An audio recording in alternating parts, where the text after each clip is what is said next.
Graziella Luciano was awaiting her husband's return.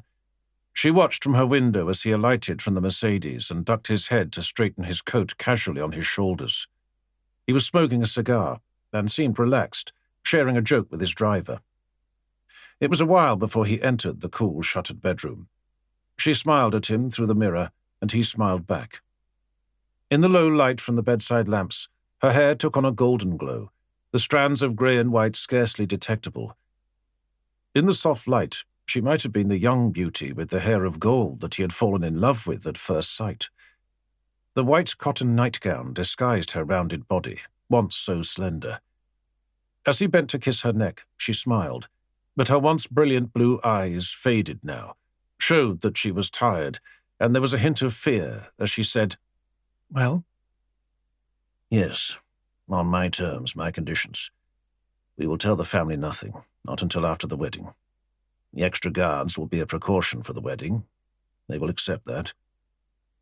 There was a slight tremor in her hands as she continued to brush her hair. She said nothing more, offered no reproaches, no arguments, and his heart burst with love for this woman who had stood at his side for over 40 years. He kissed her lightly and murmured that he would not sleep yet. He had things to do in his study. But at the door he paused, feeling it necessary to say something more, give her more reasons for his decision. "I could not die with my son's death still clinging to me. I feel that this will absolve me, cleanse me." She whispered very low, "But it cannot bring him back. Nothing ever could. I know that now. And if I were to lose you—" He had already gone. As she brushed her hair, she glanced at the silver-framed photograph of her son, Michael. She did not pick it up and kiss it, bless it, as she usually did. Instead, she stared hard into the dead boy's face for a moment, then wrapped her shawl around her plump shoulders and went downstairs. Before, she had always knocked on his study door.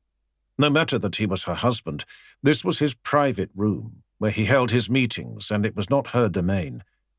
But tonight she walked straight in and closed the door firmly behind her. She folded her arms and looked at him, her chin well up. "This must be discussed between us. I want to be a part of it. I want to know everything, your every intention. I've never asked this before, but this is your life, my life, and the lives of your sons and your grandchildren at stake." His initial anger at her intrusion was immediately dissipated by her bravado. Her round face was childlike in her concern to be firm and controlled. He wanted to put a protective arm around her, but she sat down and placed both hands on the desk. They were rounded hands, and her wedding ring cut into the flesh. He sighed and spoke softly. "They will have complete protection. There will be total security during the trial for me and for my family. No one will know I am a witness until the day I go into court. By that time, it will be too late for retaliation. We have been allocated 15 men who will guard the villa in shifts. Every day the cars will be checked by my own men. Only trusted friends will be allowed into the church and here at the villa for the wedding." "You'll tell the family at the wedding?" Luciano gave her a shrug and a small glum smile. "Maybe not at the actual wedding, but that is a good time to tell my sons, when we are together, united, at our strongest. Dispersed, we are too easy." He did not have to continue. She laid her hands over his to stop him embroidering the risks any more than was necessary. She knew there was nothing she could say to dissuade him. Not now.